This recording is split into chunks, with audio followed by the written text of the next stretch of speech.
The world you grew up in is disappearing. For the last 30 years, almost everything you use has come from somewhere else. Your phone, your clothes, your car parts, they all traveled across continents before reaching you. This system made the world richer, faster, and more connected than ever before. But right now, that system is quietly breaking apart. Countries are blocking trade, factories are moving back home, and the alliances that built the modern economy are starting to fracture. Economists don't like to say it publicly, but the truth is simple. The age of globalization may already be ending. And if that's true, the next decade will completely reshape the global economy. The real question is, who will control the new system that replaces it? For the last 30 years, the world has worked in a very specific way. A phone designed in California, assembled in China, using chips from Taiwan, rare minerals from Africa, and then sold in Europe. Money moved across borders in seconds. Factories operated thousands of miles away from the consumers they served. This system had a name, globalization, and for decades, people believed it was permanent. But today, something strange is happening. Countries are bringing factories back home, trade wars are increasing, supply chains are breaking. The question economists are now asking is simple. What if globalization is quietly coming to an end? To understand this, we need to go back to the moment when globalization actually began. After the Second World War, the world was devastated. Entire cities had been destroyed. Millions of people were dead. Global leaders understood one terrifying truth. Another world war could destroy civilization completely. So they built a new system designed to prevent it. The idea was surprisingly simple. If countries depend on each other economically, you'll be less likely to fight.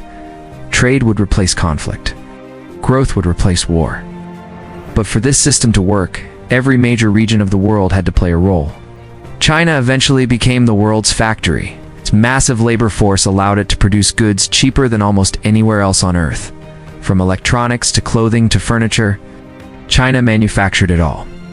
Japan played a different role, became one of the world's biggest lenders, keeping interest rates low and providing liquidity that kept global finance moving. Europe focused heavily on consumption and welfare. Many European countries relied on imported energy and manufactured goods while building strong social safety nets at home.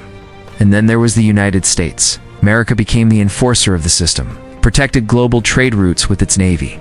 It guaranteed military security to many allies. And most importantly, it controlled the world's reserve currency, the US dollar. Almost all global trade happened in dollars. Oil was priced in dollars. International debt was issued in dollars. This gave the United States enormous influence over the global economy. Economists often describe this system as a rules-based global order. If countries followed the rules, they gained access to markets, investment, and security. If they broke the rules, they faced sanctions, isolation, or even military pressure. For decades, the system seemed to work beautifully. Global trade exploded. Corporations became larger than ever. Stock markets soared. For investors, this era felt like a golden age. But for many ordinary workers, especially in the United States, the story looked very different. Factories began moving overseas. Manufacturing towns collapsed. Entire communities lost their economic foundations. America became less focused on producing physical goods and more focused on finance, technology, and debt. On paper, the country became richer. But underneath the surface, something was changing. The middle class began shrinking. Wealth concentrated in fewer hands. The United States became dependent on other countries for many basic products. At first, this seemed manageable. But globalization comes with a hidden cost. Maintaining a global system requires constant pressure, constant enforcement, and sometimes, constant conflict. Over time, the price of maintaining that system became extremely high. Then something even more disruptive started happening.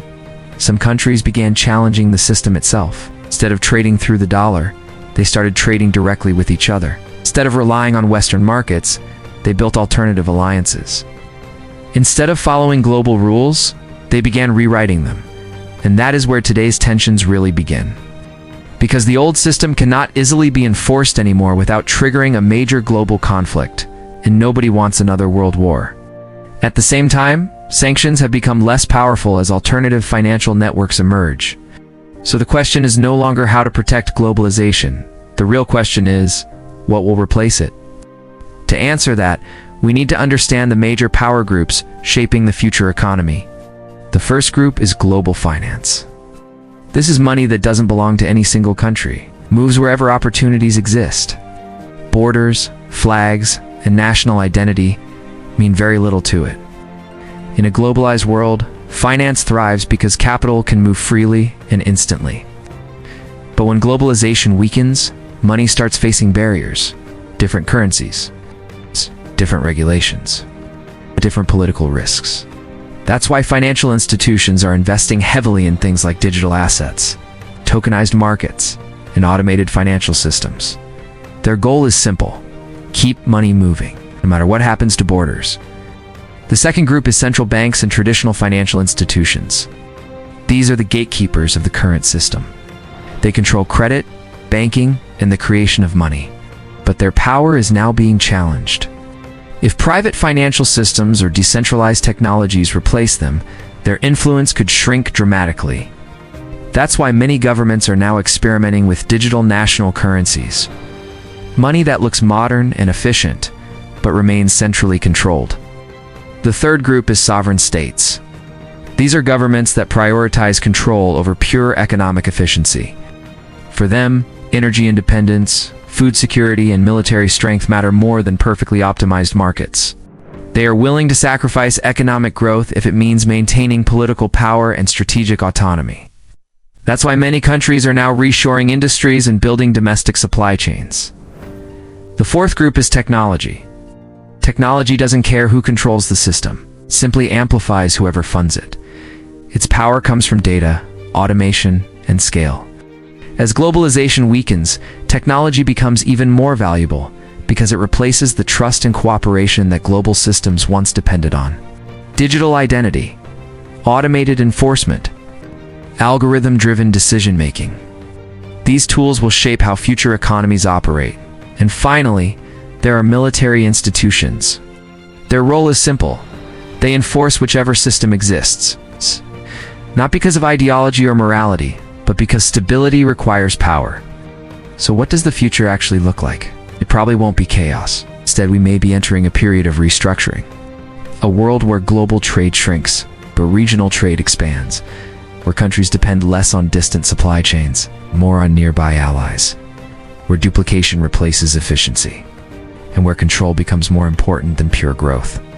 This shift is not a battle between good and evil. It is a competition between different forms of power, many of the conflicts we see today. In politics, economics, and geopolitics, simply part of that transition. Because when global systems change, they rarely collapse overnight. They slowly fade into something new. And most people only realize what happened after the new system is already in place.